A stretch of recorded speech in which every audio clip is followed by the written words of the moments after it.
स्वागत है आप सभी का रोशन सर स्टडी पॉइंट पे। और आज की इस वीडियो में हम बात करने वाले हैं 12th क्लास पॉलिटिकल साइंस का जो सेकंड चैप्टर है, जिसका नाम है दो ध्रुवीयता का अंत। इस चैप्टर को हम समझने वाले हैं।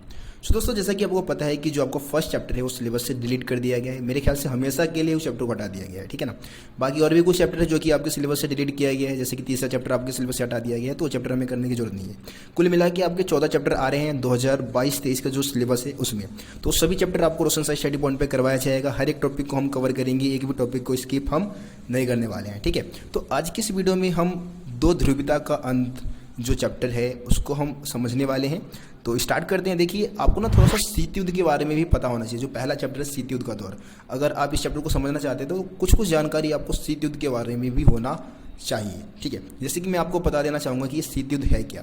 देखिए, शीत युद्ध का मतलब होता है कि जब दो देशों के बीच में या दो महाशक्तियों के बीच में संघर्ष, तनाव और युद्ध जैसी स्थिति तो उत्पन्न हो जाता है, लेकिन कभी युद्ध होता ही नहीं, है ना। ऐसा हमेशा लगेगा कि अब युद्ध हो सकता है, लेकिन वास्तव में युद्ध नहीं होगा। तो इसी को हम क्या बोलेंगे? शीत युद्ध बोलेंगे, कोल्ड वॉर बोलते हैं इसको, ठीक है। अब देखिए, इसमें हम अगर शीत युद्ध का जो समय काल था ना, वो 1945 से लेकर 1991 का समय काल जो है वो शीत युद्ध का समय काल माना जाता है, क्योंकि इस समय दो महाशक्तियों के बीच में हमेशा संघर्ष, तनाव की स्थिति बनी रहती थी, जिसमें एक तरफ संयुक्त राज्य अमेरिका यानी कि यूएसए और दूसरी तरफ सोवियत संघ यानी कि यूएसएसआर, ठीक है। ये दोनों ही महाशक्तियाँ, क्योंकि जो सेकेंड वर्ल्ड वॉर हुआ था 1939 से लेके 45 के बीच में, तो 1945 के बाद पूरी दुनिया में दो महाशक्तियों का उभार होता है ना, अमेरिका और सोवियत संघ। ये दोनों ही महाशक्तियाँ अपने आप को आगे निकालने के चक्कर में क्या करते थे? हमेशा युद्ध जैसी स्थिति को बना के रखते थे। अब ये ज़्यादा से ज़्यादा, अब जाहिर सी बात है कि आगे निकलने के लिए क्या करेंगे? ज़्यादा से ज़्यादा हथियार बनाएंगे, है ना। तो इन दोनों ही महाशक्तियों के बीच में हमेशा हथियारों की होड़ लगी रहती थी। इसके अलावा अपनी विचारधाराओं को आगे बढ़ाने के लिए भी ये क्या करते थे? संघर्ष किया करते थे। इसके अलावा ज़्यादा से ज़्यादा ये महाशक्तियाँ क्या चाहते थे? ज़्यादा से ज़्यादा देशों को अपने पक्ष में करने की कोशिश करते थे, ठीक है। तो ये 1945 से 1991 तक ऐसा चलता रहा, लेकिन 1991 में हो गया सोवियत संघ का विघटन। यानी कि जो विश्व दो ध्रुवों में बटा हुआ था ना, दो गुटों में बटा हुआ था, अब वो खत्म हो चुका है। 1991 में जब सोवियत संघ का विघटन हुआ, उसी चीज़ को हम इस चैप्टर में समझने वाले हैं। पूरा ये जो चैप्टर है वो सोवियत प्रणाली पर आधारित है, सोवियत संघ के ऊपर आधारित है कि सोवियत प्रणाली है क्या, सोवियत संघ है क्या, उसकी क्या विशेषताएं थी, उसकी ऐसी क्या कमियां थी जिसके कारण सोवियत संघ का विघटन हुआ था, ठीक है। तो कुल मिला के यही सारी चीज़ें हम इस चैप्टर में समझने वाले हैं। दोस्तों, हम अपने एनसीईआरटी बुक का पहला टॉपिक समझते हैं। पहला टॉपिक का हेडिंग है सोवियत प्रणाली। देखिए, सोवियत प्रणाली के बारे में आप समझना चाहते हैं तो आप समझ लें कि ये जो सोवियत प्रणाली है या जो सोवियत संघ है वो 1917 में अस्तित्व में आया था। कब आया अस्तित्व में? 1917 में इसकी स्थापना हुई थी। और रूस में 1917 में हुआ था एक समाजवादी क्रांति। कौन सी क्रांति? समाजवादी क्रांति। इसके बाद सोवियत प्रणाली अस्तित्व में आ गई थी। और ये जो क्रांति है, जो समाजवादी क्रांति हुई थी, जिसको हम बोल्शेविक क्रांति के नाम से भी जानते हैं, ये कहीं ना कहीं पूंजीवादी व्यवस्था के विरुद्ध में हुई थी और समाजवादी विचारधारा से कहीं ना कहीं प्रेरित थी ये क्रांति। और इस प्रणाली में क्या था? सोवियत प्रणाली में कम्युनिस्ट पार्टी को ही पूरा अधिकार दिया गया था सत्ता को चलाने का, मतलब कम्युनिस्ट पार्टी को विशेष महत्व दे दिया गया था। और इसके अलावा अर्थव्यवस्था जो थी वो पूरी तरीके से योजनाबद्ध अर्थव्यवस्था थी, यानी कि अर्थव्यवस्था सरकार के नियंत्रण में थी। सरकार अर्थव्यवस्था पे पूरी तरीके से नियंत्रण रखती थी। तो यही जो पॉइंट्स मैंने आपको बताया, यानी कि जो कम्युनिस्ट पार्टी के द्वारा जो सोवियत संघ में जो शासन व्यवस्था को चलाई जा रही थी, उसी को हम क्या बोलते हैं? सोवियत प्रणाली बोलते हैं, ठीक है। अब आपको समझना है कि ये जो सोवियत प्रणाली है उसकी खास बातें क्या थी, मतलब कि सकारात्मक पक्ष की हम बात कर लेते हैं। बहुत ही ज़्यादा इंपॉर्टेंट टॉपिक है ये, ठीक है, ध्यान से समझिए आप। सोवियत प्रणाली की अगर हम सकारात्मक पक्ष की बात करें तो इसमें आप पहला पॉइंट बताएंगे उन्नत अर्थव्यवस्था। देखिए, दूसरे विश्व युद्ध के बाद अगर किसी देश की अर्थव्यवस्था अमेरिका के बाद जो सबसे ज़्यादा विकसित थी तो सोवियत संघ की ही थी, ठीक है। तो आप इसमें बता दें कि अमेरिका के बाद दूसरे विश्व युद्ध के बाद सबसे ज़्यादा उन्नत अर्थव्यवस्था सोवियत संघ की थी। इसके अलावा दूसरा पॉइंट हम बताएं उन्नत संचार प्रणाली। संचार प्रणाली आप समझते हैं ना, सूचना को तेजी से, आसानी से एक जगह से दूसरी जगह पे पहुंचाया जा सकता था वहाँ पे, तो अच्छी संचार व्यवस्था भी थी सोवियत संघ की। इसके अलावा विशाल ऊर्जा संसाधन सोवियत संघ के पास मौजूद था, जिसमें खनिज संसाधन की आप बात कर सकते हैं, आप पेट्रोल डीजल की बात कर सकते हैं। जैसे कि अभी रसिया की आप बात कर लेना, रसिया के पास कितना ज़्यादा मात्रा में प्राकृतिक गैस है, या फिर आप पेट्रोल डीजल की आप बात कर सकते हैं, बहुत ज़्यादा मात्रा में उसके पास, है ना। इसके अलावा आप चौथा पॉइंट बता सकते हैं अच्छी परिवहन व्यवस्था।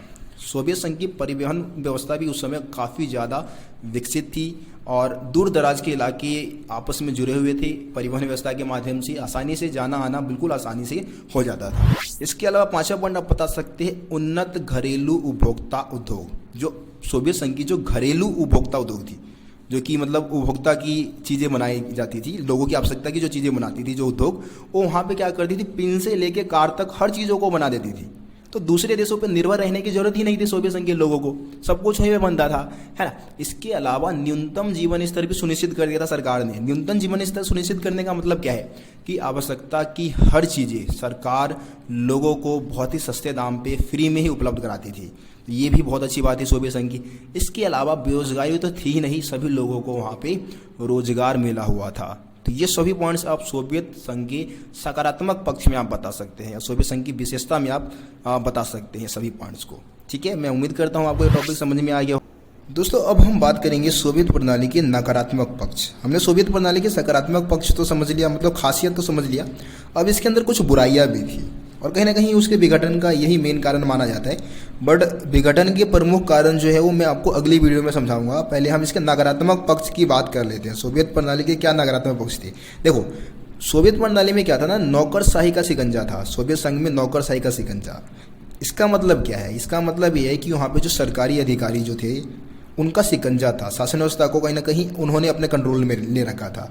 एक पॉइंट तो आप ये बता दें। इसके अलावा आप दूसरा पॉइंट बता सकते हैं लोकतंत्र तथा अभिव्यक्ति की आज़ादी का ना होना। देखिए सोवियत संघ में क्या था कि यार लोकतंत्र नहीं थी, है ना। कम्युनिस्ट पार्टी ही बहुत लंबे समय से शासन करती आ रही थी और उसको बदला भी नहीं जा सकता था। अभिव्यक्ति की आज़ादी लोगों को नहीं थी, अभी भी नहीं है। अभी भी आप रसिया की बात कर ले, जब यूक्रेन में युद्ध हो रहा था रसिया और यूक्रेन का जब युद्ध हुआ तो बहुत सारे रूसी लोग क्या कर रहे थे, इस रसिया के इस फैसले का विरोध कर रहे थे, लेकिन उनकी आवाज़ को दबा दिया गया, उनको पकड़ के जेल में डाल दिया गया। तो अभी भी वहाँ पे अभिव्यक्ति की आज़ादी नहीं है। तो इसलिए लोग, वहाँ के लोग क्या करते थे उस समय भी, एक तरीके से चुटकुलों के माध्यम से, कार्टूनों के माध्यम से अपनी भावनाओं को व्यक्त किया करते थे। तो ये एक कमी हो गई कि भाई लोकतंत्र और अभिव्यक्ति की आज़ादी नहीं थी लोगों को। इसके अलावा आप बता सकते हैं कि भाई कम्युनिस्ट पार्टी का दबदबा था। कम्युनिस्ट पार्टी लगभग 70 सालों से वहाँ पे शासन करती आ रही थी, लगभग 70 सालों से शासन कर रही थी वो। और इसके अलावा कोई दूसरी पार्टी को वहाँ पे कोई जगह नहीं दिया गया था सत्ता में, है ना। कम्युनिस्ट पार्टी चुनाव लड़ती थी, वही जीतती थी। जाहिर सी बात है कि एक पार्टी है तो यार वोट भी ना दो तो भी वही जीतेगी, जाहिर सी बात है ना। तो कम्युनिस्ट पार्टी का दबदबा था वहाँ पे। इसके अलावा रसिया का दबदबा था। मेन भाई कारण तो ये था ना कि रसिया जो था वो 15 देशों में एक था। मैंने आपको पहले ही बोला कि भाई जो सोवियत संघ जो था ना वो 15 देशों को मिला के बनाया गया था। 15 देशों का एक तरीके से संघ था वो, है ना, जिसमें से रसिया भी एक था। लेकिन रसिया क्या करता भाई, हर एक मामले में अपना दबदबा दिखाता, हर एक मामले में अपनी मनमानी चलाता। तो कहीं ना कहीं जो दूसरे देश थे वो अपने आप को दबे हुए महसूस करते थे, सहमे हुए महसूस करते थे। उनको हर बार दबा दिया जाता था, उनकी बातों को नहीं मानते थे। तो इस कारण दूसरे देशों के जो लोग हैं वो कहीं ना कहीं रसिया के खिलाफ थे या सोवियत संघ की जो व्यवस्था थी उससे नाराज थे। ठीक है, तो ये सारे पॉइंट्स आप बता सकते हैं सोवियत प्रणाली के नकारात्मक पक्ष में। अगले वीडियो में मैं आपको समझा दूंगा कि यह सोवियत संघ का विघटन के प्रमुख कारण क्या थे, जिसमें से 4-5 कारण तो भाई ये जो नकारात्मक पक्ष आपको बता दिए वही रहेंगे। कुछ पॉइंट्स उसमें ऐड हो जाएंगे, लगभग 4-5 पॉइंट और ऐड करवा दूंगा। और उसके बाद मैं आपको समझा दूंगा कि भाई सोवियत जो संघ है उसके विघटन के क्या परिणाम निकले थे। शॉक थेरेपी एक इंपॉर्टेंट टॉपिक है, उसको भी समझा दूंगा। ठीक है, तो 3-4 टॉपिक आपको अगली वीडियो में समझाया जाएगा। आज की वीडियो में इतना ही, मिलते हैं आप लोगों से अगले वीडियो में। तब तक के लिए जय हिंद, जय भारत। इसके अलावा हाँ यार, वीडियो को ज़्यादा से ज़्यादा शेयर कर दो। चैनल को सब्सक्राइब नहीं किया तो सब्सक्राइब करके बेल आइकन को भी प्रेस कर दो, ताकि मेरे चैनल पे आने वाली सभी वीडियो का नोटिफिकेशन आप तक पहुंच सके। तो चलिए मिलते हैं आप लोगों से अगली वीडियो में।